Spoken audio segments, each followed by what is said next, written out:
Alright, let's begin with the class. हम पहली category कर रहे हैं रिप्रेजेंटेशन ऑफ डाटा की, measures of central tendency and variation. और उसमें हमने अब तक जो है वो बहुत सारी बातें कवर की हैं, थ्योरेटिकल एस्पेक्ट बहुत सारे देखे हैं। इसमें एक लास्ट एस्पेक्ट जो हमें इस कैटेगरी का पढ़ना है वो है स्टैंडर्ड डेविएशन और वेरिएंस।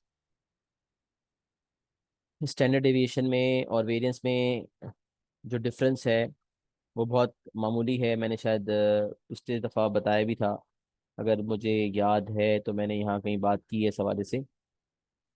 और वो है स्क्वायर का, कि अगर स्टैंडर्ड डेविएशन 5 है तो वेरिएंस मेरा 25 होगा। स्टैंडर्ड डेविएशन कैसे निकलता है इस पर मैं बात करता हूँ, बट स्टैंडर्ड डेविएशन अगर 5 है, मिसाल है, तो variance will be 25। Variance is basically the square of standard deviation, या standard deviation is basically the square root of variance. अच्छा, अब सबसे पहले हम स्टैंडर्ड डेविएशन पे बात करेंगे। वेरिएंस उसका स्क्वायर है, कॉन्सेप्चुअली जो चीज समझ आती है ना, वो स्टैंडर्ड डेविएशन। अच्छा, हमने मेजर्स ऑफ सेंट्रल टेंडेंसी जो पढ़े हैं वो कौन कौन से पढ़े हैं भाई? मेजर्स ऑफ सेंट्रल टेंडेंसी हमने जो पढ़े हैं वो है मीन, मीडियन एंड मोड। और मैंने आपसे कहा था कि बाज औकात मीडियन बेहतर होता है, बाज औकात मीन बेहतर होता है। बट मीन की एक खूबी क्या थी? मीन की खूबी ये थी कि वो तमाम डाटा को कंसिडरेशन में लेता है। मीन की खूबी है ये कि वो तमाम वैल्यूज को कंसिडरेशन में लेता है। बट उसका एक ड्रॉबैक, उसका डिसएडवांटेज ये है कि वो आउटलायर से अफेक्ट हो जाता है, क्योंकि वो तमाम वैल्यूज को लेता है, लिहाजा आउटलायर्स उसको अफेक्ट कर देते हैं। जिस तरह से मीन तमाम वैल्यूज को कंसिडरेशन में लेता है, उसी तरह स्टैंडर्ड डेविएशन भी तमाम वैल्यूज को कंसिडरेशन में लेता है। मैंने ये बात मेंशन की थी कि जब मीडियन की बात होती है तो हम बात करते हैं इंटरक्वार्टाइल रेंज की। As a measure of central tendency अगर हम मीडियन को ले रहे हैं, तो as a measure of spread हम इंटरक्वार्टाइल रेंज को लेते हैं। Interquartile range tells us how closely the values cluster around the median. Similarly, standard deviations tells us how close the values are to the mean. Standard deviation का कम होना, इसका इस बात की दलील है कि वैल्यूज जो हैं वो मीन से बहुत करीब है। स्टैंडर्ड डिविएशन का ज्यादा होना, इसका मतलब स्प्रेड ज्यादा है, इसका मतलब इंडिविजुअल वैल्यूज जो है वो मीन से बहुत दूर है। तो इंटरक्वार्टाइल रेंज कम है, मतलब वैल्यूज मीडियन से करीब है, इंडिविजुअल वैल्यूज मीडियन से करीब है। तो इंटरक्वार्टाइल रेंज मीडियन साथ साथ चलते हैं, मीडियन इंटरक्वार्टाइल रेंज साथ साथ चलते हैं, मीन और स्टैंडर्ड डेविएशन साथ साथ चलते हैं। इंटरक्वार्टाइल रेंज स्प्रेड बताती है कि वैल्यूज कितना स्प्रेड आउट है, मतलब मीडियन से कितना दूर है या मीडियन से कितना करीब है। स्टैंडर्ड डेविएशन ये बताता है कि वैल्यूज जो है वो मीन से कितना दूर या कितना करीब है, इंडिविजुअल वैल्यूज मीन से कितना दूर या कितना करीब है। और स्टैंडर्ड डेविएशन की खूबी यह है कि ये तमाम डाटा को कंसिडरेशन में लेती है, और क्योंकि तमाम डाटा को कंसिडरेशन में लेती है लिहाजा इसको भी आउटलायर्स अफेक्ट करते हैं। बट अल्टीमेटली है ये बहुत यूजफुल मेजर, क्योंकि तमाम वैल्यूज को कंसिडरेशन में लेता है। सबको कंसिडरेशन में लेता है, उसकी अपनी अहमियत तो रहती है अपनी जगह। तो यही बात कुछ इंट्रोडक्शन में लिखी हुई है। Quartiles are useful. हमने लोअर क्वार्टाइल निकालना, अपर क्वार्टाइल निकालना, मीडियन वगैरह निकालना सीखा, तो क्वार्टाइल्स में हमने सीखा था कि Q1 Q3 निकाल के हमारी इंटर क्वार्टाइल रेंज निकल जाती है। तो बेसिकली कहने की कोशिश में ये है कि भाई क्वार्टाइल्स बहुत यूजफुल है, इंटर क्वार्टाइल रेंज भी बहुत यूजफुल है, but they are also somewhat limited because they do not take into account every value in a given data set। करते क्या है, तमाम वैल्यूज को कंसिडरेशन में नहीं लेते। To get a more representative idea of spread, we need to take into account the actual values। अब तमाम वैल्यूज को कंसिडरेशन में लेना है तो बड़ी काम की चीज। लिहाजा to get a more representative idea of spread, we need to take into account the actual values of each score in a data set। तमाम वैल्यूज को कंसिडरेशन में लेना, एक्चुअल वैल्यूज को कंसिडरेशन में लेना लेना और हर किसी को शामिल करना, इसकी अपनी एक अहमियत है। The standard deviation and variance are such measures. ये वो मेजर्स हैं जो तमाम वैल्यूज को which take into account the actual values of each score in a data set। अच्छा, अब एक कॉन्सेप्ट है एब्सोल्यूट डेविएशन का और एक कॉन्सेप्ट है स्टैंडर्ड डेविएशन का। कॉन्सेप्चुअली ये जो एब्सोल्यूट डेविएशन है ये भी मुझे एवरेज जो मीन एब्सोल्यूट डेविएशन है, ये चीज, ये भी मुझे एवरेज डेविएशन बताती है फ्रॉम द मीन, और स्टैंडर्ड डेविएशन भी मुझे एवरेज डेविएशन बताती है फ्रॉम द मीन। बट होता ये है कि अक्सर जब मैं स्टैंडर्ड डेविएशन सिखाया करता था, तो बच्चे मुझे कुछ सजेशन दिया करते थे कि सर हम ये भी तो कर सकते हैं, क्यों ना हम इस तरह से स्टैंडर्ड डेविएशन निकाल लें। तो फिर मैं उनको बताया करता था कि वो जो आप बता रहे हैं मुझे, उसका अपना स्टैटिस्टिक्स में एक नाम है। तो पहले इसको हम अलग से नहीं पढ़ाया करते थे क्योंकि सिलेबस का पार्ट नहीं है, कैलकुलेशन मांगी नहीं। लेकिन अब मैंने एब्सोल्यूट डेविएशन को, स्टैंडर्ड डेविएशन को आमने सामने रखा, ये बताने के लिए कि देखो इस तरह से डेविएशन निकालेंगे तो वो मीन एब्सोल्यूट डेविएशन कहलाएगी, और इस तरह से डेविएशन निकालेंगे तो वो स्टैंडर्ड डेविएशन कहलाएगी। इसीलिए मैंने दोनों चीजों को आमने सामने रखा है। जबकि मीन एब्सोल्यूट डेविएशन का जिक्र हमारे S1 सिलेबस में नहीं है, मतलब आपसे नहीं कहा जाएगा कि आप मीन एब्सोल्यूट डेविएशन निकालो। बट आगे हो सकता है फ्यूचर में कहीं स्टडीज में आपको ये वाला मेजर भी कहीं काम आए। बहरहाल एब्सोल्यूट डेविएशन हो या स्टैंडर्ड डेविएशन हो, इसमें एक टर्म हम दोनों में देख सकते हैं, वो है डेविएशन। तो सबसे पहले हम बात करते हैं टर्म डेविएशन की। What is the meaning of deviation? Deviation का मतलब होता है difference. How much does individual values deviate from the mean? तो जब आपको किसी भी, जैसे 10 वैल्यूज हैं और 10 वैल्यूज का हमने मीन निकाल लिया, अब मुझे ये देखना है कि 10 की 10 वैल्यूज मीन से कितना डेविएट करती हैं। मैंने 10 वैल्यूज का मीन निकाल लिया, अब मुझे ये देखना है 10 की 10 वैल्यूज ऑन एवरेज कितना डेविएट करती हैं। तो मैं क्या करूंगा, मैं हर वैल्यू की डेविएशन निकालूंगा। तो डेविएशन निकालने का तरीका होता है कि आप किसी भी वैल्यू की डेविएशन निकालने के लिए उस वैल्यू में से मीन को माइनस कर दो। मीन माइनस दैट वैल्यू और वैल्यू माइनस मीन, एक ही बात है। प्लस माइनस की साइन का फर्क आएगा बट डेविएशन आ जाएगी। तो यूजुअल प्रैक्टिस होती है कि हम एक्स में से, अच्छा what is x over here, individual value को हम कहेंगे एक्स, और एक्स के ऊपर जो लाइन बनी हुई होती है उसका मतलब तो होता है मीन। तो जब मैं इंडिविजुअल वैल्यू में से मीन माइनस करूंगा तो मुझे उस पर्टिकुलर वैल्यू की क्या पता चल जाएगी, डेविएशन पता चल जाएगी। जब मैं इंडिविजुअल वैल्यू में से मीन माइनस कर दूंगा तो मुझे उस इंडिविजुअल वैल्यू की क्या पता चल जाएगी, डेविएशन पता चल जाएगी। अब सोचिए पहली वैल्यू की डेविएशन निकाली एक्स माइनस मीन करके, दूसरे की भी निकाली, तीसरे की भी निकाली। अब मिसाल देता हूं, हमारा जो मीन है वो 60 है और हमारी एक वैल्यू जो है वो 55 है। तो 55 की डेविएशन कैसे निकालेंगे फ्रॉम द मीन? कितना डेविएशन है 55 की फ्रॉम 60? सबने जवाब देना है, पार्टिसिपेशन देनी है। ये हमारा मीन जो है वो 60 आ गया।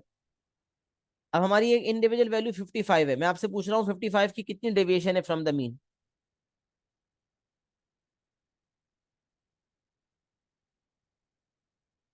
Very good Hasan and very good Ishan, आप लोग बिल्कुल दुरुस्त हैं। बाकी सब क्या है, खामोश क्यों है? 55 की मीन से कितनी डेविएशन है भाई?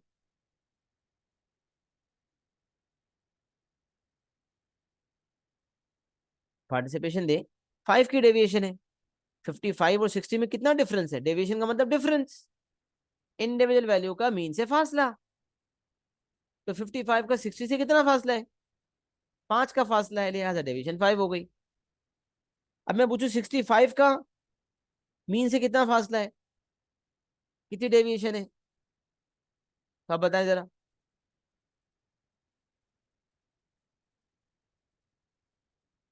वेरी गुड, अभी भी डेविएशन 5 की है।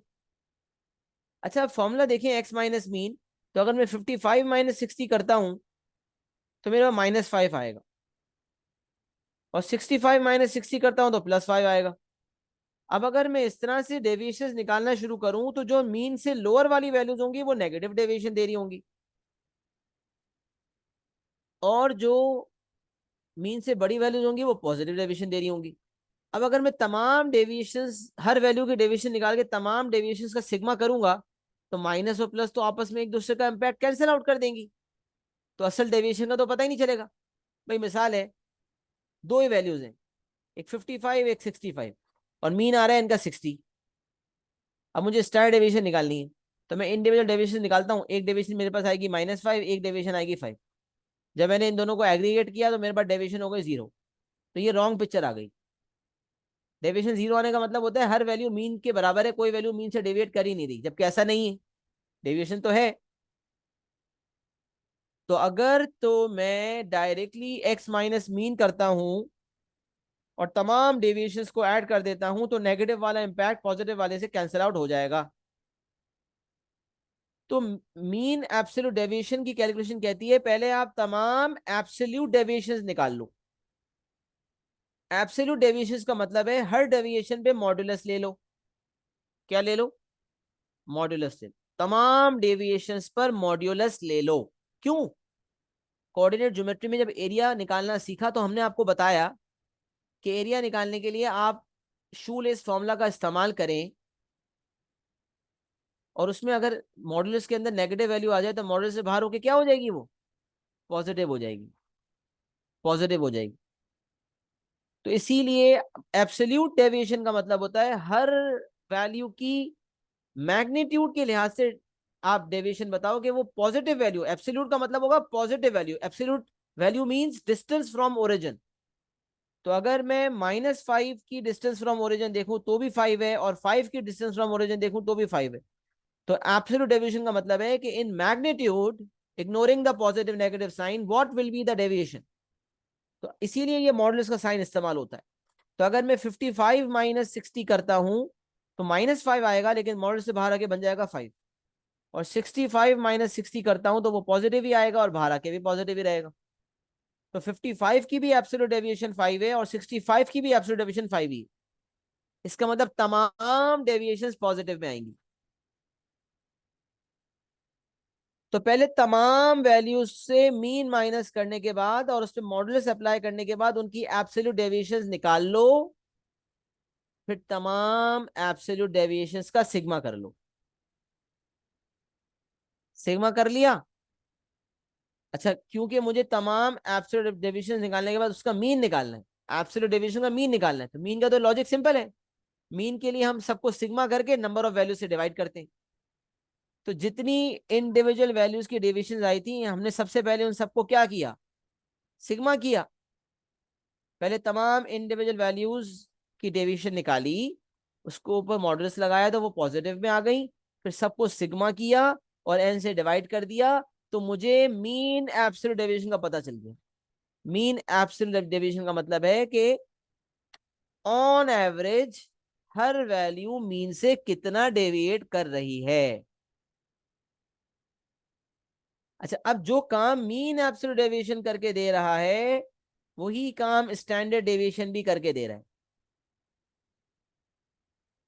लेकिन अंदाज अपना अपना होता है। मीन एब्सोल्यूट डेविएशन का एक अलग फॉर्मूला है, स्टैंडर्ड डेविएशन का एक अलग फॉर्मूला है। मीन एब्सोल्यूट डेविएशन का फॉर्मूला हमारे सिलेबस का पार्ट नहीं है, लिहाजा ये हमसे पूछा नहीं जाएगा। स्टैंडर्ड डेविएशन का फॉर्मूला हमारे सिलेबस का पार्ट है और हमसे पूछा जाएगा। जी, अब सवाल ये पैदा होता है, सर क्या मीन एब्सोल्यूट डेविएशन का आंसर और स्टैंडर्ड डेविएशन के आंसर में फर्क आएगा? जी हाँ, क्योंकि कैलकुलेशन का तरीकेकार मुख्तलिफ है, लिहाजा वैल्यूज में कुछ डिफरेंस आएगा। कितना डिफरेंस आएगा, वो ज्यादा होगा कम होगा, इस हवाले से आपने ना कुछ सोचना है ना कुछ करना है, लेकिन करीब करीब भी होंगी तो फर्क जरूर होगा। लेकिन हमारे कॉन्सेप्चुअली बात एक ही है। देखें, कॉन्सेप्चुअली दोनों का मतलब एक ही बात है कि on average values, on average how much is the deviation of individual values from the mean. Mean से ऑन एवरेज क्या डेविएशन है, दोनों का कॉन्सेप्चुअली मतलब सेम है, लेकिन दोनों का कैलकुलेशन का क्राइटेरिया डिफरेंट है। अब जरा सुने क्या फर्क है क्राइटेरिया में। तो स्टैंडर्ड डेविएशन का पहला वाला फॉर्मूला देखते हैं। मीन एब्सोल्यूट डेविएशन क्या कर रहा था? पहले डेविएशन निकाल रहा था, पहले डेविएशन निकाल रहा था, फिर उस डेविएशन को पॉजिटिव में करने के लिए मॉडुलस ले रहा था, और फिर एंड में सिग्मा करके एन से डिवाइड करने के बाद उसका मीन निकाल रहा था। जबकि स्टैंडर्ड डेविएशन क्या कह रहा है, ये फॉर्मूला जरा देखिएगा। स्टैंडर्ड डेविएशन कहता है कि एक्स माइनस मीन करके डेविएशन निकाल लो, बट उस डेविएशन का मॉडुलस ना लो बल्कि स्क्वायर कर दो उसको। एक्स माइनस मीन करके देखो ना, नेगेटिव वैल्यू को पॉजिटिव करने के दो तरीके, या तो उसके इर्द गिर्द मॉड्यूलस ले लिया जाए या फिर उसे स्क्वायर कर दिया जाए। तो ये स्टैंडर्ड डेविएशन कह रहा है कि पहले एक्स माइनस मीन निकालो, तमाम डेविएशंस निकालो। अभी मैं एग्जांपल करके समझाऊंगा। एक्स माइनस मीन करके आप डेविएशन निकालो, हर वैल्यू की डेविएशन निकालो और उस डेविएशन को स्क्वायर कर दो। तो जितनी भी नेगेटिव डेविएशंस होंगी स्क्वायर होने की वजह से पॉजिटिव हो जाएंगी। अच्छा, फिर जब सारी स्क्वायर डेविएशंस आ गई तो उसका सिग्मा करके एन से डिवाइड कर दो, मतलब उसका मीन निकाल लो। तमाम स्क्वायर डेविएशंस का मीन निकाल लो। एक्स माइनस मीन करके आप डेविएशंस निकालो हर इंडिविजुअल वैल्यू की, उसको स्क्वायर कर दो और फिर सिग्मा करके एन से डिवाइड करके उसका मीन निकाल लो। तो मीन ऑफ स्क्वायर डेविएशंस आ जाएगा। और क्योंकि ये मीन ऑफ स्क्वायर डेविएशंस आया है तो एंड में रूट ले लो ताकि आपके पास स्टैंडर्ड डेविएशन आ जाए। तो पहले स्क्वायरिंग करवाई, एंड में रूट भी लगवाया। डेविएशंस को निकालना है, उसको स्क्वायर करना है ताकि उसकी नेगेटिविटी को एलिमिनेट कर दिया जाए। फिर उसका मीन निकालना है सिग्मा करके और एन से डिवाइड करके। फिर क्योंकि वो स्क्वायर्ड फॉर्म में थी तो एंड में स्क्वायर रूट लगा देना है ताकि स्टैंडर्ड डेविएशन आ जाए। अभी आपने अनग्रुप वाला फॉर्मूला फॉलो करना है, ये वाला, वो भी पहला वाला। दूसरा वाला भी आपको बताऊंगा, पहले अभी इस वाले पे फोकस करें। सिग्मा एक्स माइनस मीन का square divided by N.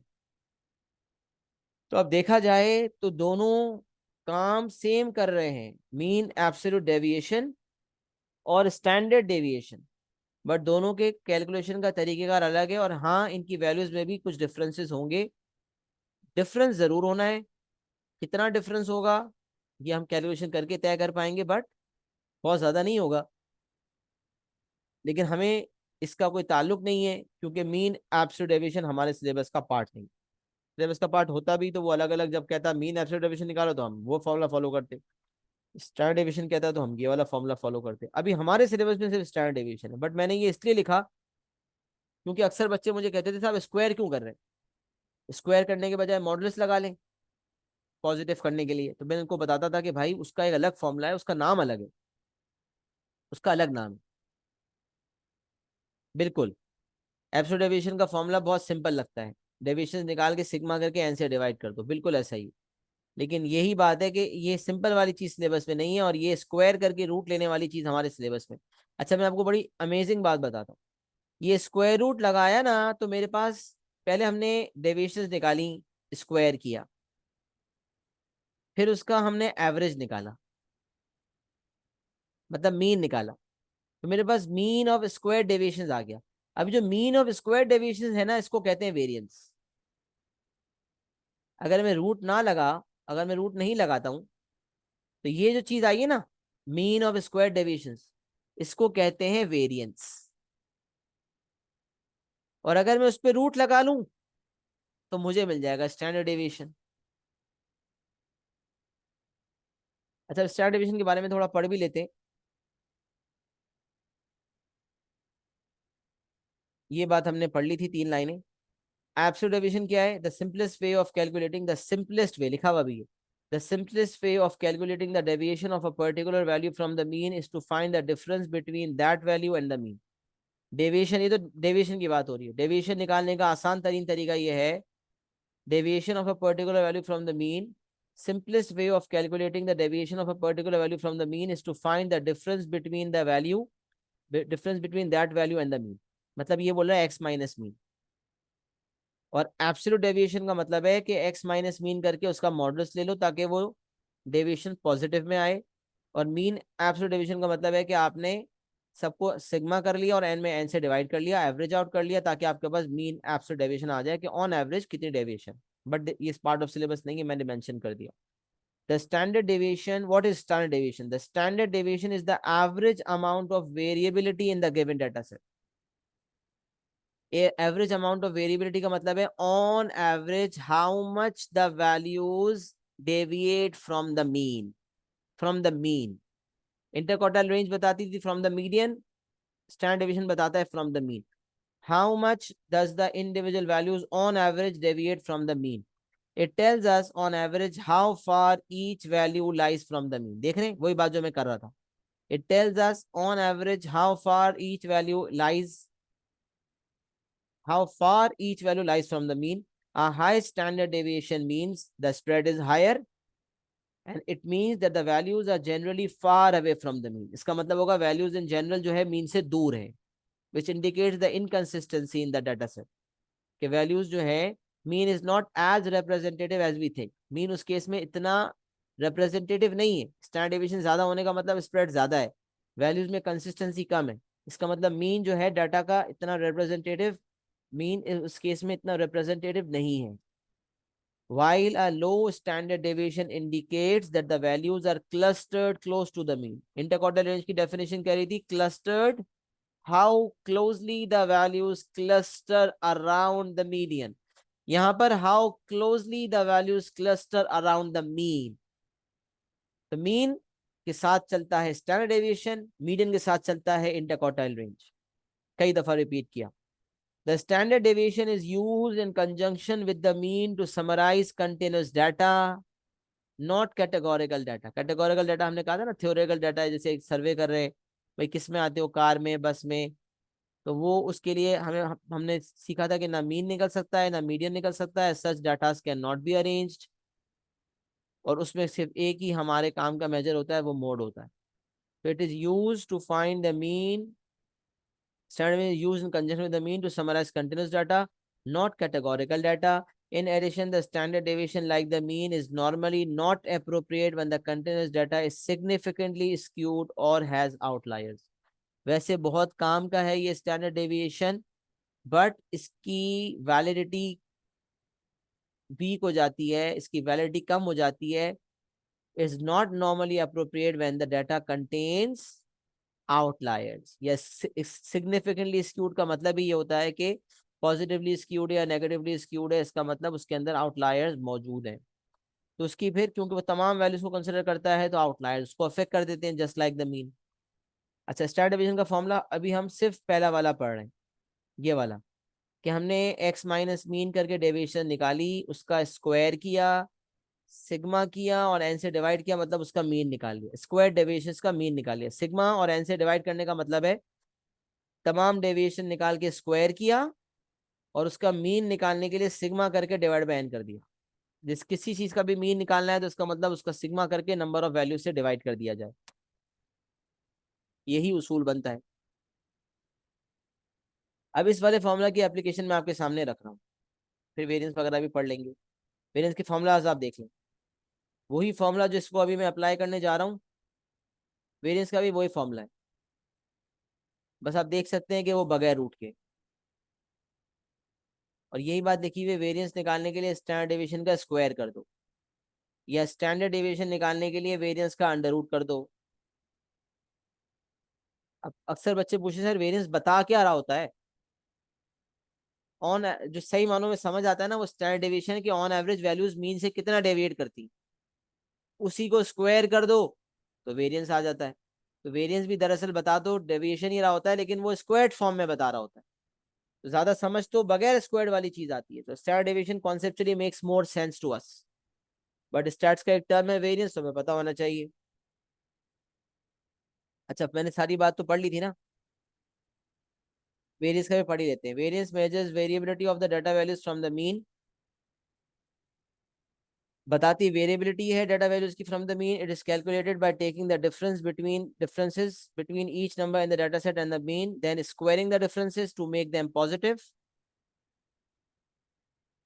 And finally dividing the sum of the squares by the number of values in the data set. कि उसका मीन निकाल लो, पहले डेविएशंस निकालो, उसको स्क्वायर करो, फिर उसका मीन निकाल लो, तो वेरिएंस आ गया। जब वेरिएंस आ गया तो उस पर स्क्वायर रूट लगा दो, तो स्टैंडर्ड डेविएशन आ गया। स्टैंडर्ड डेविएशन के लिए एक स्टेप आगे आना पड़ेगा, क्योंकि पहले वेरिएंस वाला काम होता है, फिर एंड में स्क्वायर रूट लगता है। तो बगैर अंडर रूट के वेरिएंस है, रूट लगा लिया तो स्टैंडर्ड डेविएशन है। A large variance indicates that the numbers in the set are far away from the mean. A small variance, on the other hand, indicates the opposite. A variance value of 0 indicates that all values within a set of numbers are identical. अगर कभी variance या standard deviation किसी सवाल में लिखा हो ना कि 0 है, इसका मतलब कोई एक सिंगल वैल्यू भी डेविएट नहीं कर रही थी। अगर 10 वैल्यूज हैं उसमें से कोई एक भी डेविएट करेगी ना, तो स्टैंडर्ड डेविएशन या वेरिएंस 0 नहीं आ सकता। स्टैंडर्ड डेविएशन या वेरिएंस 0 आने का मतलब यह है कि अगर 10 वैल्यूज थी तो 10 की 10 मीन के बराबर थी, एक वैल्यू भी हल्का सा भी डेविएट नहीं कर रही थी, तभी जो है वो वेरिएंस या स्टैंडर्ड डेविएशन 0 आए। तो variance value of 0 indicate that all values within a set of numbers are identical. तमाम वैल्यूज 60 हैं अगर, तो मीन भी 60 आएगा, और कोई वैल्यू डेविएट कर ही नहीं रही होगी, तो ना वेरिएंस एग्जिस्ट करेगा ना स्टैंडर्ड डेविएशन, दोनों ही 0 होंगे। Every variance that isn't 0 is a positive number. अगर वेरिएंस में कोई 0 नहीं होगा तो नेगेटिव नहीं हो सकता। कोई मुझे कहे नेगेटिव वेरिएंस, नहीं भाई, डेविएशंस को स्क्वायर करके तो वेरिएंस निकला है, तो नेगेटिव हो ही कैसे सकता है। तो वेरिएंस अगर 0 नहीं है तो वो एक पॉजिटिव नंबर होगा। A variance cannot be negative. That is because it is mathematically impossible since you can't have a negative value resulting from a square. Logical बात है, स्क्वायर करने का मकसद ही ये था उसको पॉजिटिव बना दिया जाए, तो नेगेटिविटी वहां से आई कैसे सकती है। तो वेरिएंस इक्वल स्टैंडर्ड डेविएशन का square, but it makes more sense when we write standard deviation is equal to under root of variance. ये बात ज्यादा सेंस बनाती है क्योंकि हम पहले रूट के अंदर वाली कैलकुलेशन करते हैं, फिर रूट तो हम एंड में लगाते हैं। जो भी कैलकुलेशन होती है उस पर हम रूट लगा देते हैं तो हमारे पास स्टैंडर्ड डेविएशन आ जाता है। तो खैर, ये वाली बात कह लो, ये वाली बात कह लो, एक बात। अच्छा, अब हम वेरिएंस या स्टैंडर्ड डेविएशन के लिए ये वाला फॉर्मूला समझ रहे थे। एग्जांपल नंबर 1 देख लेते हैं। A random sample of 8 students recorded the marks they scored in a particular mathematics test of 10 marks. The results are shown below: 8, 7, 6, 9, 10, 8, 2, 4। अब इन तमाम वैल्यूज का मीन निकालना कोई मुश्किल नहीं है। Formula sigma x upon n है। मैंने सबको प्लस कर लिया, तमाम नंबर्स को प्लस कर लिया, तो मेरे पास 54 आ गया। डिवाइडेड बाय 8 किया तो मेरे पास मीन आ गया 6.75 मार्क्स। इससे पता चला ऑन एवरेज बच्चों के जो मार्क्स आए आउट ऑफ 10 वो 6.75 आए। ये तो मीन आ गया जो पहले से आता था। अच्छा, अब स्टैंडर्ड डेविएशन का जो पहला मेथड है वेरिएंस या स्टैंडर्ड डेविएशन का, वो ये वाला है, इसको फॉलो करते हैं। ये क्या कह रहा है, एक्स माइनस मीन करो, हर वैल्यू में से मीन माइनस करो, जो डेविएशन आए उसको स्क्वायर कर दो। जब तमाम स्क्वायर डेविएशन आ जाएं उसको फिर सिग्मा करके एन से डिवाइड कर दो, तो वेरिएंस आ जाएगा। और फिर एंड में अगर रूट लगा दोगे तो स्टैंडर्ड डेविएशन आ जाएगा। तो अब देखें मैंने क्या किया। मैं आपसे पूछूं भाई 8 की डेविएशन मीन से कितनी है, तो आप बोलेंगे सर 8 माइनस 6.75 कर लें, 1.25 आ गई। फिर 7 की डेविएशन कितनी है 6.75 से, माइनस कर लें, पता चला 0.25। 6 की डेविएशन कितनी है, माइनस कर लें तो माइनस 0.75। 9 की डेविएशन कितनी है, माइनस करें तो 2.25। 10 की डेविएशन कितनी है, माइनस करें तो 6.75, ओ सॉरी 3.25। 8 में से 8 माइनस करें तो 1.25, 2 माइनस करें तो माइनस 4.75, 4 में से माइनस करें तो माइनस 2.75। हर इंडिविजुअल वैल्यू में से मीन को माइनस किया, तमाम डेविएशंस आ गई। आप देख सकते हैं कुछ डेविएशंस पॉजिटिव है और कुछ डेविएशंस नेगेटिव है। तो स्टैंडर्ड डेविएशन का तरीका बताता है या वेरिएंस का तरीका बताता है कि पहले डेविएशंस जो आई हैं उसको क्या करो, स्क्वायर करो। अगला स्टेप यही है, एक्स माइनस मीन जो डेविएशन है इसको स्क्वायर किया, इसको भी स्क्वायर किया, इसको भी स्क्वायर किया। इससे फायदा ये हुआ स्क्वायर करने से कि तमाम नेगेटिव वाली वैल्यूज की डेविएशंस भी, तमाम नेगेटिव डेविएशंस भी स्क्वायर होने के बाद पॉजिटिव हो गई। अच्छा, जब तमाम डेविएशंस पॉजिटिव हो गई तो अब इसका इसका क्या करना है, इसका मीन निकालना है। तो इसका मीन निकालने के लिए इसका क्या कर दोगे, सिग्मा कर दोगे। देखिए मैंने स्टेप बाय स्टेप कैलकुलेशन दिखाई है ताकि आपको मसला ना हो। पहले मैंने तमाम वैल्यूज की डेविएशन निकाली, फिर तमाम डेविएशंस को स्क्वायर कर दिया ताकि वो पॉजिटिव में कन्वर्ट हो जाए। अब इसका मीन निकालने के लिए मैं इन तमाम को ऐड कर दूंगा और नंबर ऑफ वैल्यूज यानी कि 8 है तो उससे डिवाइड कर दूंगा। तो यही मैंने आगे किया, तमाम इन सबको मिलाया, इन सबको ऐड किया, कैलकुलेटर पे ऐड करें आपका आंसर आएगा 49.5। इन सबका सिग्मा किया और एवरेज निकालने के लिए, इनका मीन निकालने के लिए डिवाइड बाय 8 कर दिया, क्योंकि 8 स्टूडेंट्स का डाटा था, 8 वैल्यूज थी। तो इन सबको ऐड करने के बाद 8 से डिवाइड किया। अच्छा, 49.5 अपॉन 8 का जो आंसर आएगा बगैर रूट लगाए वो आपका वेरिएंस का आंसर होगा। करके देखें। तो 49.5 डिवाइडेड बाय 8, आंसर आ रहा है 6.1875। तो अगर वेरिएंस निकालना होता, मिसाल है, मुझे कहता वेरिएंस निकालो, तो मेरा वेरिएंस होता 6.1875। पहले स्टैंडर्ड डेविएशन निकालूं फिर स्क्वायर करूं, इससे बेहतर क्या है कि रूट ही ना लगाओ। तो 49.5/8 का जो आंसर आ रहा है वो है 6.1875। तो mean of the square deviations is 6.1875। This is the variance. और जब मैंने इस पे अंडर रूट ले लिया तो फिर मेरा आंसर आ गया 2.4875, जो कि नॉन एग्जैक्ट आ रहा है। तो इसलिए मैंने 5SF में लिखा, वर्किंग 5SF में किया करें, फाइनल आंसर राउंड ऑफ करके 3SF में दे दिया करें। तो यहाँ से मेरा स्टैंडर्ड डेविएशन का जो आंसर आया दैट इज 2.49। मुझे बताएं क्या ये वाला मेथड हम सबको क्लियर है? Are we all clear with this particular method? और have we all got the concept of standard deviation and variance, the difference between them? और जो पहला मेथड है क्या हमें कॉन्सेप्चुअली समझ आ गया है, how to find the deviations, how to find the standard deviation, how to find the variance using formula number 1? जल्दी से एक्नॉलेजमेंट दे दें, शाबाश।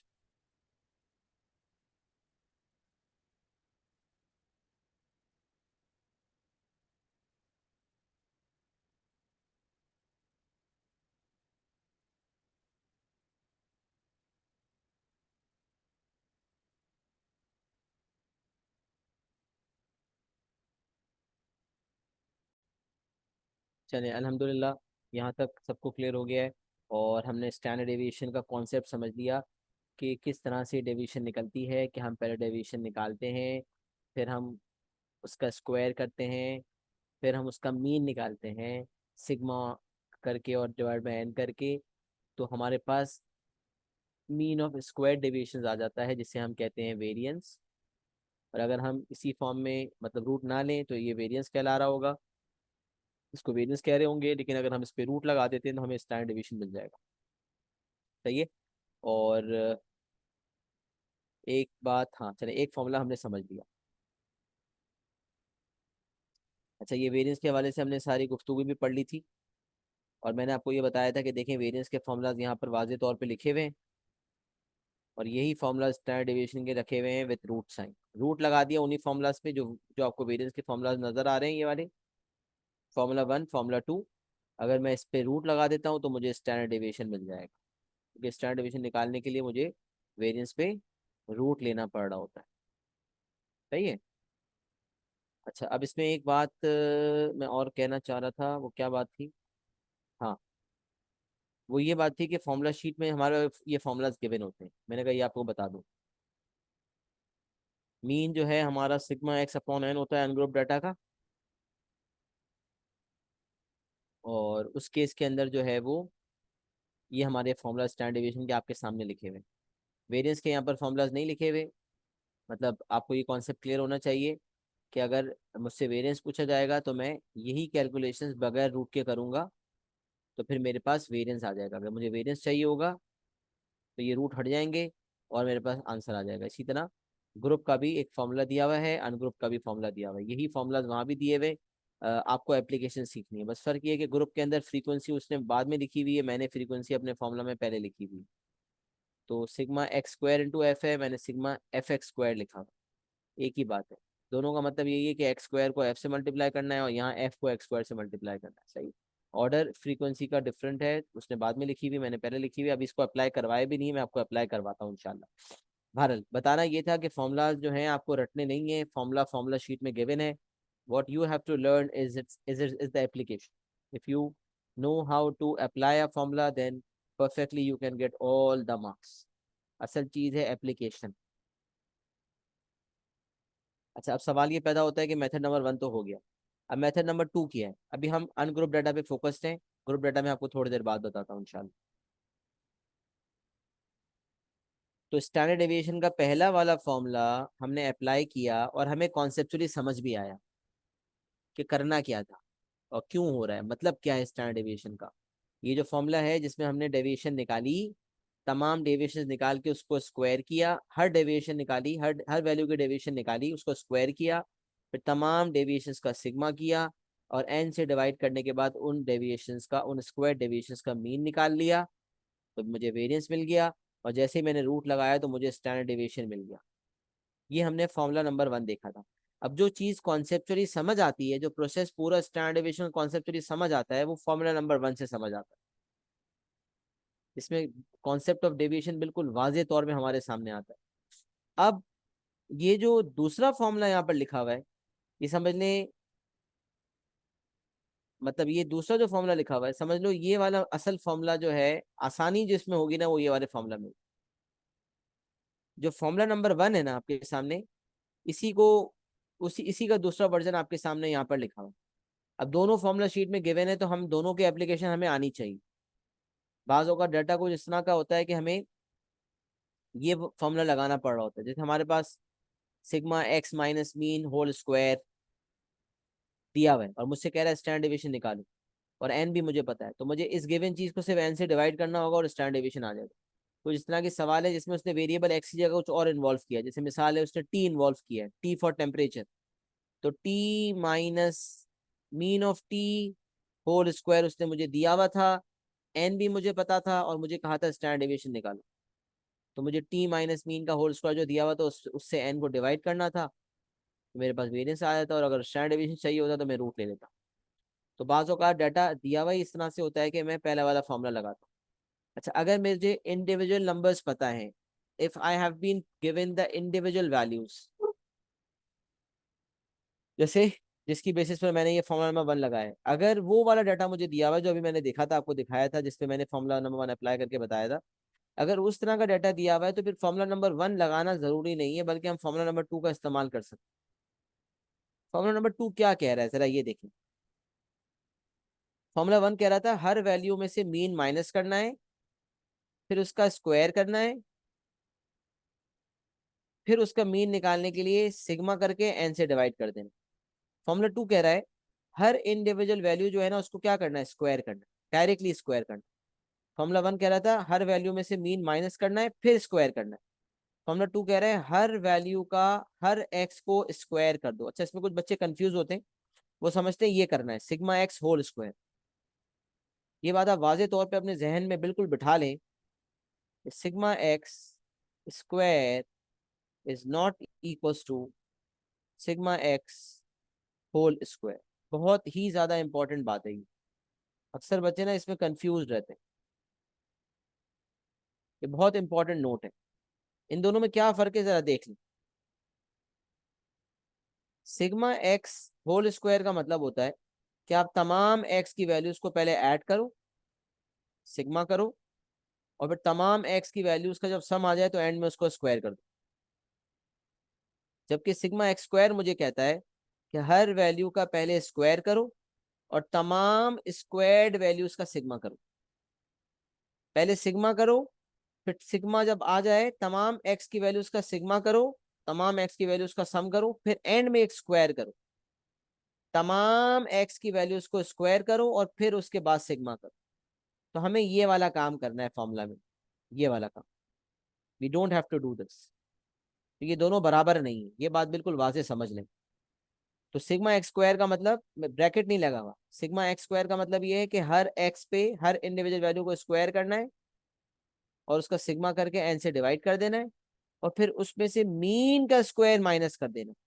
Sigma x square upon n minus mean का square. And what is the formula of mean, where mean is sigma x upon n. ये बात हम already जानते हैं कि अनग्रुप डाटा का जो मीन है वो सिग्मा एक्स अपॉन एन।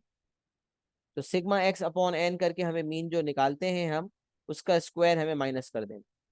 तो कॉन्सेप्चुअली डेविएशन का कॉन्सेप्ट फॉर्मूला 1 से समझ आता है कि हम किस तरह से हर वैल्यू के डेविएशन निकालते हैं, उसको स्क्वायर करके मीन निकालते हैं, फिर रूट लगाते हैं। लेकिन यहाँ से कॉन्सेप्चुअली तो मुझे समझ में नहीं आ रहा, बट मेथडोलॉजी मेथड जो है उसको समझ आ रहा है कि मेथड कैसे अप्लाई करना है। और जब ये पता है कि इसी का एक्सपैंडेड वर्जन ये वाला है, किस तरह से एक्सपैंड हुआ, हमें कुछ भी जानने की जरूरत नहीं है। हमें बस ये पता होना चाहिए स्टैंडर्ड डेविएशन के दो फॉर्मूलाज हैं, दोनों की एप्लीकेशन हमें सेम आंसर देगी। तब क्योंकि यहाँ हर वैल्यू में से मीन माइनस करना था फिर स्क्वायर करना था, इस झंझट से बच गए। हर वैल्यू को डायरेक्टली स्क्वायर करना है और उसका सिग्मा करके अच्छा, हर वैल्यू को डायरेक्टली स्क्वायर करने के बाद उसका सिग्मा करना है और एन से डिवाइड करके उसका मीन निकाल लेना है, उसमें से मीन का स्क्वायर माइनस कर देना। तो ये फॉर्मूला 2 जो है ये हमारे लिए क्विकर है, जल्दी काम करके देगा। आइए इसको अप्लाई करते हैं, जो एग्जाम्पल अभी हमने देखा था उसमें अप्लाई करते हैं। तो मेथड 2 के मुताबिक सिग्मा एक्स स्क्वायर चाहिए। सिग्मा एक्स स्क्वायर का मतलब ये है कि हर एक्स को स्क्वायर करने के बाद तमाम एक्स के स्क्वायर को सिग्मा कर दो, तो क्या हो जाएगा? 8 square plus 7 square plus 6 square plus 9 square plus 10 square plus 8 square plus 2 square plus 4 square. तमाम एक्स की वैल्यू को स्क्वायर करें और उसको एंड में ऐड कर लें, ये मैंने लिखा है यहाँ पर। सिग्मा एक्स स्क्वायर निकालना है। 8 स्क्वायर प्लस 7 स्क्वायर, देखें तमाम वैल्यूज हुई थी, 8 वैल्यूज हैं, 8 की 8 वैल्यूज को स्क्वायर किया और ऐड किया, तो सिग्मा एक्स स्क्वायर आ गया। तो पहले तमाम एक्स की वैल्यूज को ऐड नहीं किया और फिर एंड में स्क्वायर नहीं किया, it's not sigma x whole square, please remember जो मैंने आपको ऊपर बताया, it's sigma x square means find all the x squares and then end में सिग्मा करें। तो जितनी भी वैल्यूज दी हुई हैं आपके सामने, इन तमाम वैल्यूज को आप स्क्वायर करें और स्क्वायर करने के बाद एंड में उनका सिग्मा कर लें, तो आपके पास 414 आ जाएगा। सिग्मा एक्स स्क्वायर जो आपके पास आया है उसको आप एन से डिवाइड करें, और जो आपके पास ऊपर मीन आया था 6.75, उसका स्क्वायर आप माइनस कर, तो आप देख सकते हैं एग्जैक्टली डेसिमल, एक डेसिमल का भी फर्क नहीं आएगा, 0.001 का भी फर्क नहीं आएगा। यहाँ भी बहुत नॉन एग्जैक्ट आंसर आ रहा था, 5 ऐसे में राउंड ऑफ करके 2.4875 बना था, और यहाँ भी वही आंसर आ रहा है, और अल्टीमेटली राउंड ऑफ करके 2.49 आंसर बन रहा है। अब देखिए मेथड नंबर 1 में कितनी वर्किंग है और मेथड 2 में कितनी वर्किंग है। अच्छा, मैं आपको ये भी बताते चलूँ कि मेथड 2 में अगर आप sigma x square direct calculator में निकाल के लिख देते हैं तो ये भी काफ़ी है, इस तरह से ये वर्किंग का दिखाना भी ज़रूरी नहीं। अगर आप डायरेक्ट कैलकुलेशन करते हैं और सिग्मा एक्स स्क्वायर लिख देते हैं और सिग्मा एक्स स्क्वायर सही लिखते हैं और उसको 8 से डिवाइड करके उसमें से मीन का स्क्वायर माइनस कर देते हैं, तो ये भी काफ़ी हो जाएगा। ये वाला स्टेप भी दिखाना जरूरी है, अलबत्ता वर्किंग जितनी ज़्यादा दिखाएं बेहतर है। अक्सर बच्चे कहते हैं सर कितनी वर्किंग दिखानी है, तो मैं कहता हूँ भाई टाइम है तो आदत बनाओ थोड़ी ज़्यादा अच्छी वर्किंग दिखाने की, बट कुछ स्टेप्स ऐसे हैं जो इतने ज़्यादा मैंडेटरी नहीं होते। जैसे यहाँ पर सिग्मा एक्स स्क्वायर का मतलब ही ये है कि हर वैल्यू को स्क्वायर करके सिग्मा करना है, और अगर आपने 414 सही निकाला, लेकिन अगर ये वैल्यू गलत निकाल ली तो इसका तो मतलब ये हुआ कि आपका मार्क गया। लेकिन अगर आप समझ लें, अगर आपको ये प्रोसेस पता था, आपने प्रोसेस सही लिखा हुआ है, और अब आपका 414 गलत आता है, मतलब ये 414 की जगह 410 आ गया, तो अब आपको मेथड का नंबर तो एग्जामिनर दे देगा, ये सोच करके बच्चे को ये तो पता है सिग्मा एक्स स्क्वायर निकलता कैसे, उसने कैलकुलेशन में एरर मार दिया।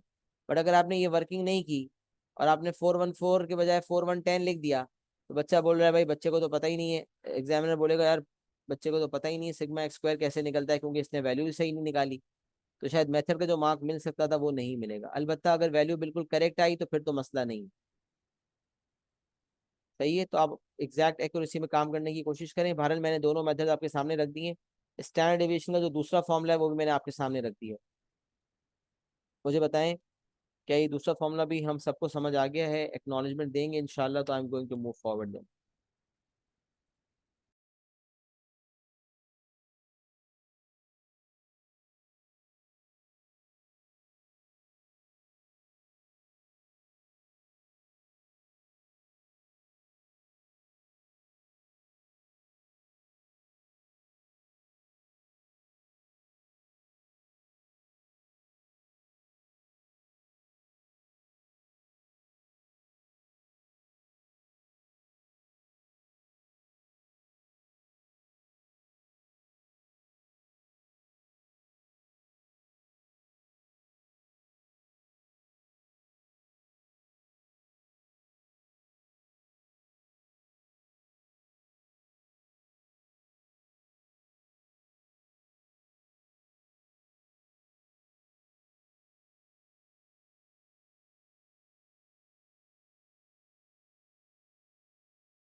चलिए जी, अलहमदिल्ला यहाँ तक आप लोगों ने समझ लिया और लिख भी लिया यकीनन। और अब हम एग्जाम्पल 2 की तरफ बढ़ते हैं, जिसमें हम ग्रुप डाटा का कॉन्सेप्ट लगाएंगे। ग्रुप डाटा में क्या होता है अच्छा, एक तो डाटा टाइप 1 है ungroup data, raw data. Data type 2 है ungroup data with a frequency distribution. तो उसमें मिसाल है जो भी, अगर वैल्यूज दी हुई है एक्स और उसकी फ्रीक्वेंसी दी हुई है, 2 दी हुई है फ्रीक्वेंसी, या कुछ भी फ्रीक्वेंसी दी हुई है, तो उसके लिए भी जो आपके सामने फॉर्मूला है वो ये ग्रुप वाला फॉर्मूला ही यूज होगा। क्योंकि वैसे हम ग्रुप डाटा उस वाले डाटा को कहते हैं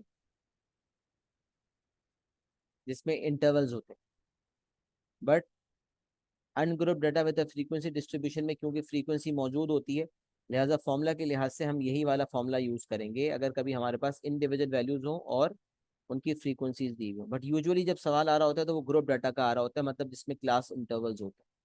तो वो जो डाटा है उसमें एक फॉर्मूला आप देखें क्या डिफरेंस है। अब आपके पास चॉइस है। अगर अनग्रुप डाटा है आप फॉर्मूला नंबर 1 अप्लाई करो या फॉर्मूला नंबर 2 अप्लाई करो, दोनों अप्लाई कर सकते हो। बाज औकात ऐसा होता है कि हमें दोनों फॉर्मूलाज को एक साथ बराबर बराबर रखना होता है, मतलब दोनों को आपस में इक्वेट करते हैं। एक फॉर्मूला से मिसाल लेफ्ट हैंड साइड से स्टैंडर्ड डेविएशन निकलेगा, और राइट हैंड साइड से मिसाल है बाज औकात हमारे पास हो सकता है यहाँ से सिग्मा एक्स स्क्वायर हमें निकालने को कहते। तो बाजू का दोनों फॉर्मूलाज का एक साथ इस्तेमाल होता है, दोनों को इक्वेट करते हैं, या यूं समझ लें कि एक से हमारा स्टैंडर्ड डेविएशन निकलता है और दूसरे फार्मूला दूसरे फार्मूला से फिर हमारा सिग्मा एक्स स्क्वायर निकलता है। तो दोनों स्टैंडर्ड डेविएशन के फॉर्मूला को आमने सामने रखते हैं, तो उससे हमारे पास कुछ रिजल्ट आते हैं। बाजू का सिर्फ किसी एक ही फॉर्मूला से काम हो जाता है। बाजू का तो ऑप्शन होता है, डाटा हमें दिया हुआ होता है तो हम दोनों में से कोई भी लगा लें, और अगर स्पेसिफिकली कोई डाटा प्रोवाइडेड है तो फिर हमें उसी डाटा को फॉलो करना होगा। अगर फॉर्मूला 1 का डाटा दिया हुआ है, मतलब मैं लेट सपोज न्यूमरेटर दिया हुआ है और डिनोमिनेटर दिया हुआ है, ये वाला डाटा दिया हुआ है तो फॉर्मूला 1 यूज होगा। और अगर सिग्मा एक्स स्क्वायर उसने मुझे दे दिया है तो हम फॉर्मूला 2 यूज करेंगे। तो बाज़ औक़ात as per the given data हम फॉर्मूला यूज करते हैं, और बाज़ औक़ात हमारे पास ओपन चॉइस होती है, हम किसी को भी इस्तेमाल कर सकते हैं। तो बॉटम लाइन ये है कि फॉर्मूला नंबर 1 कॉन्सेप्चुअली समझ अच्छा आता है, और फॉर्मूला नंबर 2 जो है वो कैलकुलेशन के लिहाज से आसान है। तो मेरी रिकमेंडेशन भी यही कहती है कि आप फॉर्मूला नंबर 2 का इस्तेमाल करें, अनलेस स्टेटेड अदरवाइज। अगर कोई और बात लिखी है या कोई और डाटा दिया हुआ है जिसमें आप मजबूर हैं फॉर्मूला 1 इस्तेमाल करने पर, तो फिर आप वो फॉर्मूला 1 इस्तेमाल करें, वरना फॉर्मूला 2 पर अपनी कैलकुलेशन को बेस करें, फॉर्मूला 2 यूज़ करें कैलकुलेशंस के लिए। अलबत्ता कॉन्सेप्ट क्लियर करने के लिए फॉर्मूला नंबर 1 बताना और समझाना भी ज़रूरी होता है, और बाज़ औक़ात यही एक वाहिद फार्मूला होता है जो यूज़ हो रहा होता है, इसलिए दोनों फार्मूलाज को समझना और समझाना भी मेरे लिए ज़रूरी था। अच्छा, अब आप दोनों को कंपेयर करें तो आप देख सकते हैं ग्रुप में क्या किया जा रहा है कि हर वैल्यू में से मीन को माइनस किया जा रहा है, फिर उसका स्क्वायर किया जा रहा है, फिर एंड में फ्रीक्वेंसी से मल्टीप्लाई किया जा रहा है। क्योंकि अगर मैं एक्स माइनस मीन करके डेविएशन निकाल रहा हूँ और स्क्वायर करने के बाद उस डेविएशन को पॉजिटिव कर रहा हूँ, तो वही डेविएशन बहुत दफ़ा होगी, क्योंकि वही एक वैल्यू कई दफ़ा है। फ्रीक्वेंसी का मतलब उसकी रिपीटेशन बहुत दफ़ा है। तो अब मैं क्या करूँगा, मैंने एक दफ़ा निकाल ली डेविएशन, एक दफ़ा निकाल के स्क्वायर कर दी, एंड में उसको फ्रीक्वेंसी से मल्टीप्लाई कर दी। डेविएशन निकाली।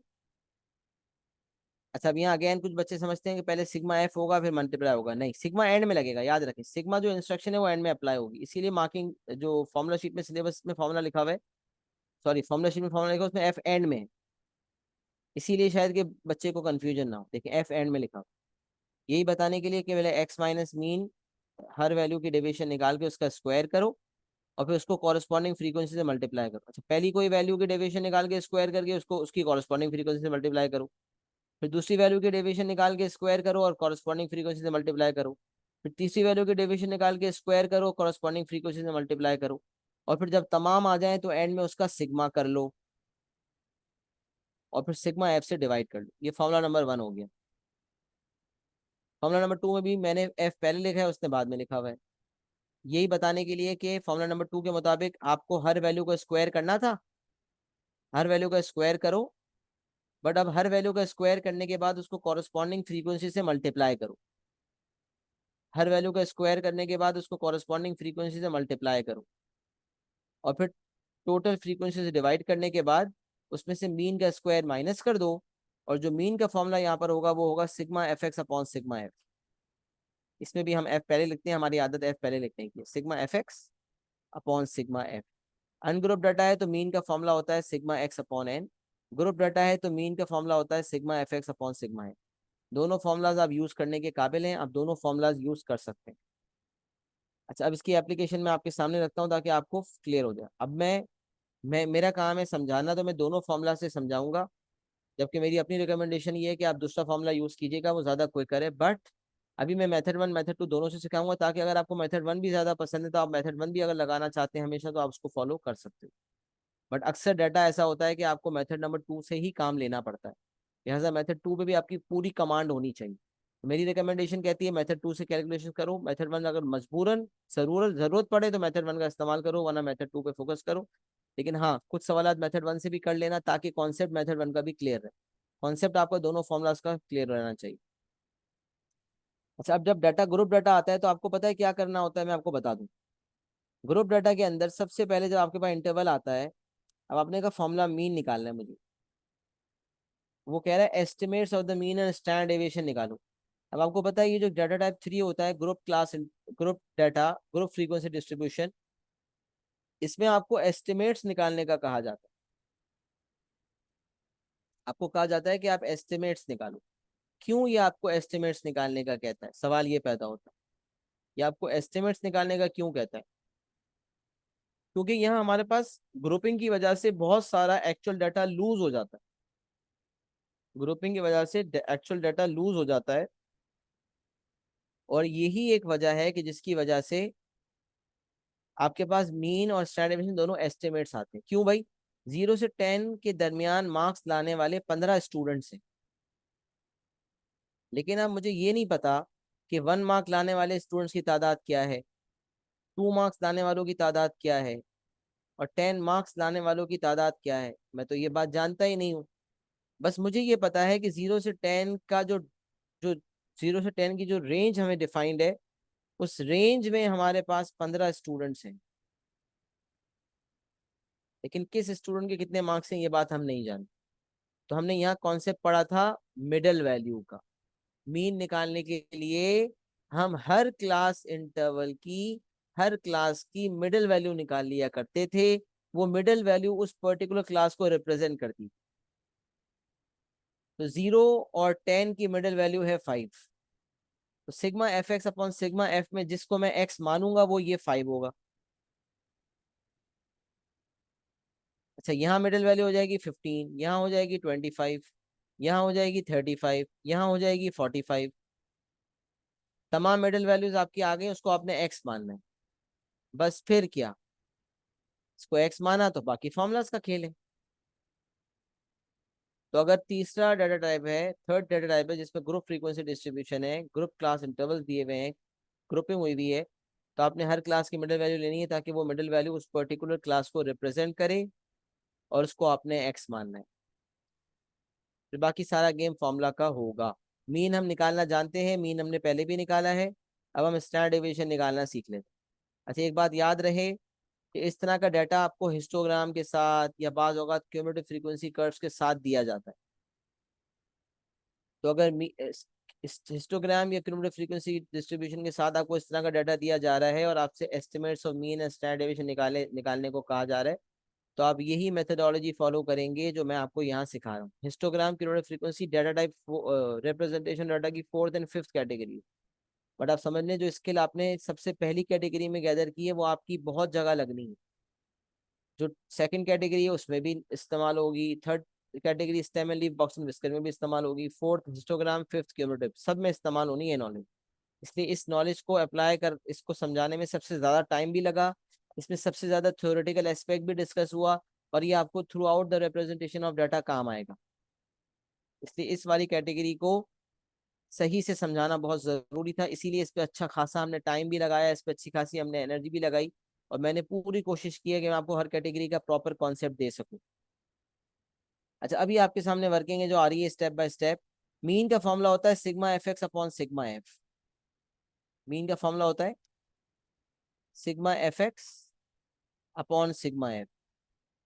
क्या मतलब होता है? हर एक्स को कॉरस्पॉन्डिंग फ्रीक्वेंसी से मल्टीप्लाई करो और सारे एफ एक्स निकाल लो।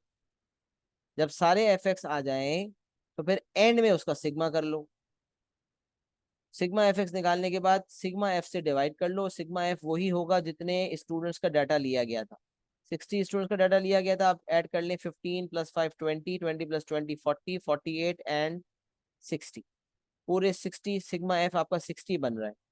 Sigma F is 60 because total 60 students थे, तो सिग्मा एफ तो 60 बनना ही था। अच्छा आप देखें, the following table gives the marks out of 15 statistics examination taken by 60 students. सबसे पहले हम बात करते हैं एक्स निकालने की, तो हमने मिडिल वैल्यू निकाल ली 5, 15, 25, 35, 45। अच्छा मीन निकालने के लिए एफ एक्स निकालना है।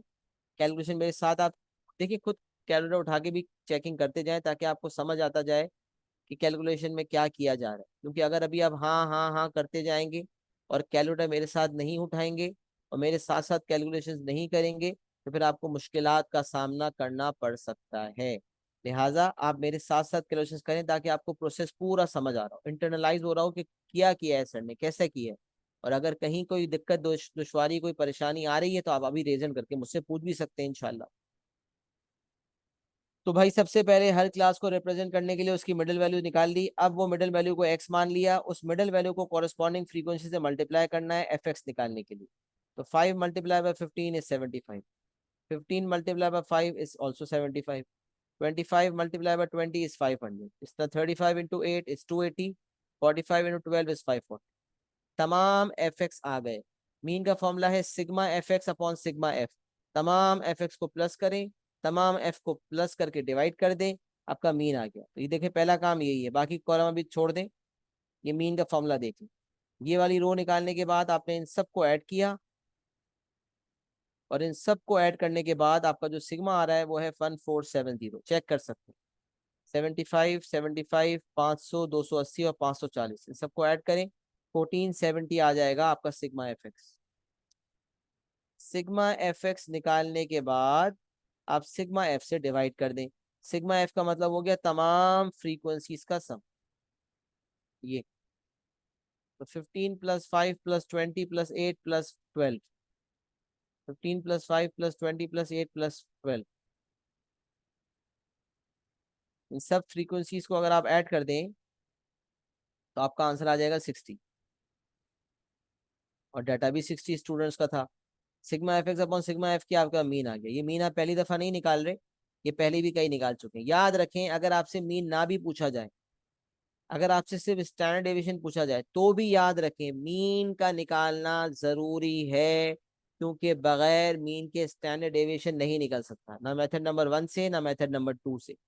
तो calculating and finding the mean is the pre requisite of finding the standard deviation. Standard deviation find करने का प्री रिक्विजिट है मीन का निकालना। तो चाहे मीन निकलवाया हो जाए या ना निकलवाया जाए, आपको तो ये तो हर सूरत मीन निकालना है। अच्छा अब एक बहुत ही ज्यादा इंपॉर्टेंट बात मैं हमेशा ये कहता हूँ, स्टैंडर्ड डेविएशन निकालने के लिए जो मीन है उसका आप 3 SF वाला वर्जन कभी भी नहीं लेंगे, बल्कि वर्किंग हमेशा 5SF में करेंगे। यहाँ क्योंकि शायद गालिबन एग्जैक्ट आंसर आ रहा है 1470 डिवाइडेड बाय 60, बिल्कुल 24.5 एग्जैक्ट आ रहा है। एग्जैक्ट आ रहा है तो मसला नहीं है, अगर एग्जैक्ट नहीं आ रहा तो या तो आप मीन जब लिया करें तो यही वाली मीन का स्क्वायर माइनस किया करें स्टैंडर्ड डेविएशन के लिए एज पर फॉर्मूला नंबर 2, तो इसी इसी को इसी फॉर्म में ले लिया करें। या फिर अगर आप ये नहीं लेना चाहते बिल्कुल एग्जैक्ट वाला, तो आप एटलीस्ट 5SF वाला वर्जन लेंगे स्टैंडर्ड डेविएशन की कैलकुलेशन के लिए, वरना आपके आंसर्स में सिग्निफिकेंट डिफरेंसेस आएंगे, मतलब 2-3 डेसिमल प्लेस का फर्क पड़ जाएगा। फिर मार्किंग स्कीम में वो आंसर नहीं होगा और अपना कीमती मार्क, आप अपना कीमती मार्क खो देंगे। अपने केयरलेसनेस की वजह से आप अपना कीमती मार्क गवा देंगे। तो मीन भारत हमारा निकल गया, जिसके लिए हमने ये एफ एक्स वाली रो को इस्तेमाल किया। अच्छा अब हमारे पास स्टैंडर्ड डेविएशन निकालने के दो फॉर्मूलाज हैं। मेथड नंबर 1 को भी देखते हैं, मेथड नंबर 2 को भी देखते हैं। मेथड नंबर 1 के मुताबिक फॉर्मूला था sigma x minus mean square multiply by F upon sigma F. ये फॉर्मूला था मेथड नंबर 1 के मुताबिक स्टैंडर्ड डेविएशन का रूट के साथ। एफ को पहले लिखें बाद में लिखें, एक ही बात है, हम पहले लिखते हैं, फॉर्मूला शीट में बाद में लिखा था, कोई फर्क नहीं पड़ता। अच्छा अब क्या ये क्या, अच्छा सॉरी स्क्वायर भूल गया मैं, स्क्वायर भी लिख दिया। Sigma f x minus mean square upon sigma F. अच्छा ये क्या फॉर्मूला कहता है, अब ये जरा सुने। ये कह रहा है हर एक्स में से मीन को माइनस किया जाए तो डेविएशन आ जाएगी उस एक्स की वैल्यू की, उसको स्क्वायर किया जाए और एंड में, नहीं सॉरी, उसको स्क्वायर करने के बाद उसको उसकी कॉरस्पॉन्डिंग फ्रीक्वेंसी से मल्टीप्लाई किया जाए। अब ये काम मैंने एक ही स्टेप में किया है, मतलब एक्स में से पहले मीन को माइनस करना था, फिर उसको स्क्वायर करना था, फिर उसको फ्रीक्वेंसी से मल्टीप्लाई करना था। तो ये तीनों काम मैंने एक ही साथ परफॉर्म किए। तो आप भी मेरे साथ उठाएं कैलकुलेटर और मेरे साथ परफॉर्म करें, फिर आप मुझे एक्नॉलेज करेंगे कि जी सर हमने कैलकुलेशंस कर ली, हमें समझ आ गई। तो फॉर्मूला क्या कह रहा है भाई? Sigma f x minus mean का स्क्वायर अपॉन सिग्मा एफ। अब आपको क्या करना है, एक्स में से मीन माइनस करना है। What is x? X is the middle value. X में से मीन को माइनस करें, तो 5 में से 24.5 को माइनस करें और फिर उसको स्क्वायर कर दें। तो let's do it on the calculator. 5 minus 24.5 bracket में लिखें और उसका स्क्वायर कर दें। दो काम कर लिया आपने, माइनस भी कर लिया और स्क्वायर भी कर लिया। जैसे ही आपके पास आंसर आया, उसको आपने कॉरेस्पॉन्डिंग फ्रीक्वेंसी 15 से मल्टीप्लाई कर दिया, मल्टीप्लाई बाय 15। तो आपको मिल गया 5703.75। हर वैल्यू में से, हर मिडिल वैल्यू में से मीन माइनस किया, उसको स्क्वायर किया और फिर उसको कॉरेस्पॉन्डिंग फ्रीक्वेंसी से मल्टीप्लाई किया, तो मेरे पास 5703.75 आया। जो काम मैंने इस एक्स वैल्यू 5 के साथ किया है, वही 15 के साथ करना होगा। 15 में से मीन को माइनस किया, उसको स्क्वायर किया, उसको कॉरेस्पॉन्डिंग फ्रीक्वेंसी से 5 से मल्टीप्लाई किया, तो 451.25 हासिल होगी। इसी तरह मैंने ये सारे हासिल कर लिए। ये भी सारे हासिल हो जाए तो एंड में क्या करेंगे, इसको प्लस करेंगे। जैसे ही इन सबको प्लस करेंगे तो मुझे मिल जाएगा 12085, 12,085, 12,085। देख लें, आप चेक कर लें, पहले देख लें ये सारे आप खुद निकाल पा रहे हैं। रो नंबर 2 में जितने नंबर दिखे हुए हैं, क्या ये सारे आप निकाल पा रहे हैं? फिर क्या इन सबको ऐड करके आपको 12,085 मिल रहा है या नहीं? और एंड में सिग्मा एफ से डिवाइड करना था। सिग्मा एफ तो 60 था, ये हम जानते थे, यहाँ भी निकाला था। 60 से डिवाइड किया और आंसर आ गया 14.192। 5 एसएफ में 14.192, 3 एसएफ में राउंड ऑफ करने के बाद 14.2। तो 14.2 मार्क्स हमारा स्टैंडर्ड डेविएशन हासिल हो गया। ये फॉर्मूला 1 जो ग्रुप डाटा का है वो मैंने आपको अप्लाई करवा दिया। तो अभी मैंने ये वाली रो अप्लाई करी फॉर मीन, और ये वाली रो अप्लाई करवाई है for the first formula of standard deviation of group data.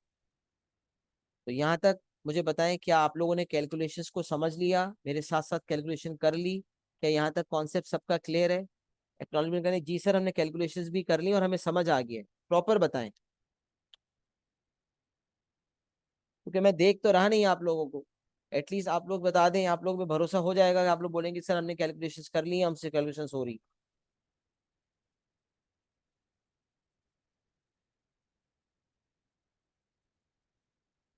चलें, गुड हो गया सर, अल्हम्दुलिल्लाह। बाकी सब भी बता दें क्या सिलसिला है। चलें, अल्हम्दुलिल्लाह, कैलकुलेशंस भी कर ली और प्रोसेस भी क्लियर हो रहा है। बाकी सबको भी एक्नॉलेजमेंट सभी दे दें, कोई भी रह ना जाए प्लीज।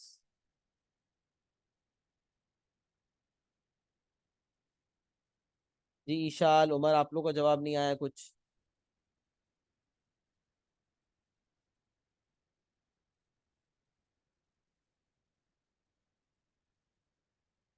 चलिए, अल्हम्दुलिल्लाह क्लियर हो गया, सही है। अच्छा, मेथड 1 क्लियर हो गया। मेथड 2 फॉर्मूला का क्या था वो भी देख लेते हैं। मेथड 2 था sigma f x square upon sigma F minus mean का स्क्वायर। तो दूसरा फॉर्मूला कह रहा है कि आपको हर एक्स को स्क्वायर करना है और कॉरेस्पॉन्डिंग फ्रीक्वेंसी से मल्टीप्लाई करना है। फॉर्मूला 1 में पहले मीन से माइनस करते हैं, फिर स्क्वायर करके फ्रीक्वेंसी से मल्टीप्लाई करते हैं। बट फॉर्मूला 2 में आसानी ये है कि हम डायरेक्ट स्क्वायर कर देते हैं और कॉरेस्पॉन्डिंग फ्रीक्वेंसी से मल्टीप्लाई कर देते। तो लेट्स डू इट। एक्स जो है 5 है, इसका स्क्वायर करें और उसको 15 से मल्टीप्लाई कर दें। तो एफ एक्स स्क्वायर का मतलब है हर एक्स, यानी कि हर मिडिल वैल्यू का स्क्वायर करें और उसको कॉरेस्पॉन्डिंग फ्रीक्वेंसी से मल्टीप्लाई कर दें। तो 5 का square multiply by 15, you will get 375। फिर 15 का square multiply by 5, you will get 1125। फिर 25 का square multiply by 20, you will get 12,500. Similarly, 35 square multiply by 8 and 45 square multiply by 12. You will get 9,800 and 24,300 respectively. जब सारे F x square आ जाएं तो सारे F x square को plus कर लो। तो सारे एफ एक्स स्क्वायर को आप प्लस करेंगे तो आपको मिल जाएगा 48,100, which will be called sigma f x square. और ये जैसे ही आए उसको सिग्मा एफ से डिवाइड कर दें और फिर एंड में मीन का स्क्वायर माइनस कर दें। तो मीन आपका 24.5 आया था, उसका स्क्वायर आपने एंड में माइनस कर दिया। तो sigma f x square upon sigma F minus mean का स्क्वायर। फॉर्मूला 1 में हम हर वैल्यू में से मीन पहले माइनस करते हैं फिर स्क्वायर करते हैं। फॉर्मूला 2 में क्योंकि हर वैल्यू को डायरेक्ट स्क्वायर करके फ्रीक्वेंसी से मल्टीप्लाई कर रहे थे तो फिर एंड में मीन का स्क्वायर एक साथ माइनस कर देते। तो मेथड 2 के मुताबिक मेहनत थोड़ी कम हो जाती है। अच्छा, 5 एसएफ में 14.192, 3 एसएफ में 14.2। अब देख सकते हैं दोनों मेथड्स आपको सेम आंसर दे रहे हैं, दोनों मेथड्स में कोई डिफरेंस नहीं है। यहाँ तक बिल्कुल एग्जैक्टली कॉपी भी कर लें और एक्नॉलेजमेंट भी दे दें कि सर हमें दोनों मेथड्स बिल्कुल क्लियर हो गए। एक्नॉलेजमेंट देंगे तो फिर हम देखते हैं क्या करना है। आप पहले मुझे यहाँ तक बताएं, is it clear to everyone?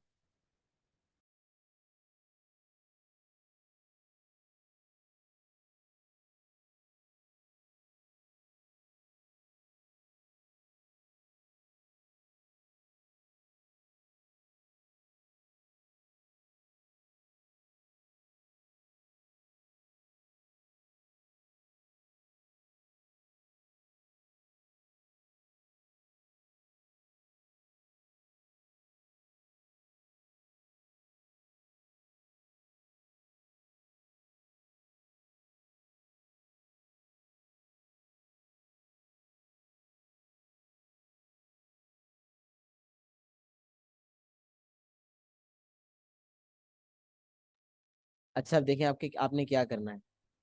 अल्हम्दुलिल्लाह जो डाटा टाइप 1 है, सॉरी, रिप्रेजेंटेशन डाटा की टाइप नंबर 1 है, वो सबसे बड़ी थी, सबसे लेंदी थी। इसके अंदर काफ़ी कुछ आपको बताना था, थ्योरेटिकल गुफ्तगू भी थी, बहुत सारे फॉर्मूलाज भी थे, कॉन्सेप्चुअली भी बहुत आपको पक्का करना था। तो मैंने बहुत डिटेल में इसको पता पढ़ाया है।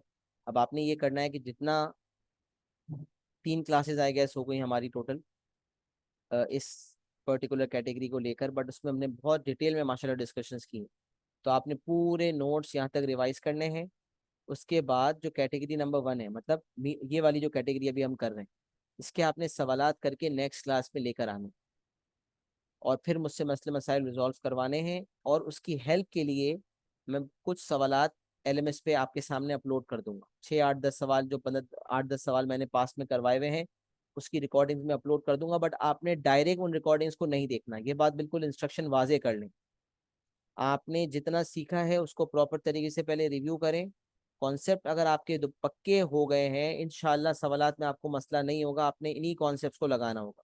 तो पहले आप इंडिपेंडेंटली सवालात ट्राई करेंगे, फिर अगर किसी सवाल में आप फंसे तो फिर आप देखें कि उसकी रिकॉर्डिंग अवेलेबल है और उसकी रिकॉर्डिंग से देखकर आप उसको रिजॉल्व कर लें। अगर उस सवाल की रिकॉर्डिंग अवेलेबल नहीं है तो फिर आप उसको मार्क कर लें। याद रखें, हर कैटेगरी के अंदर बहुत ज़्यादा सवाल नहीं है। शायद कि इस कैटेगरी में 22 सवाल आते हैं, एग्जैक्टली मुझे नहीं याद, 20 22 सवाल आते हैं।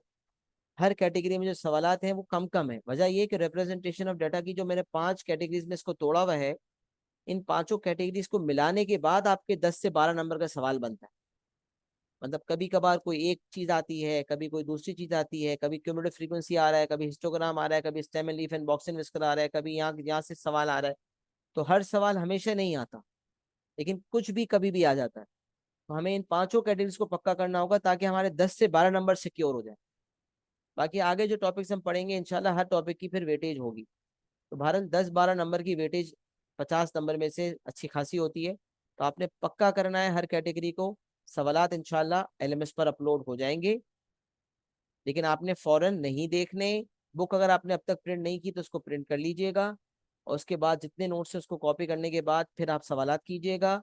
इंडिपेंडेंटली सवाल करें, जहां फंसे रिकॉर्डिंग से देखें, फिर भी ना समझ आए कोई सवाल, मतलब रिकॉर्डिंग में भी ना हो तो मार्क कर लें, नेक्स्ट क्लास में मेरे पास लें। सही है? तो आज की क्लास इंशाल्लाह हम यहीं पर ख़त्म करते हैं। उम्मीद है आप लोगों को अच्छा समझ आया होगा, और सवालात अगली क्लास में आप करके लाएंगे इंशाल्लाह। दुआ में मुझे याद रखिएगा, अपना बहुत सारा ख्याल रखिएगा। अस्सलामु अलैकुम व रहमतुल्लाहि व बरकातहू।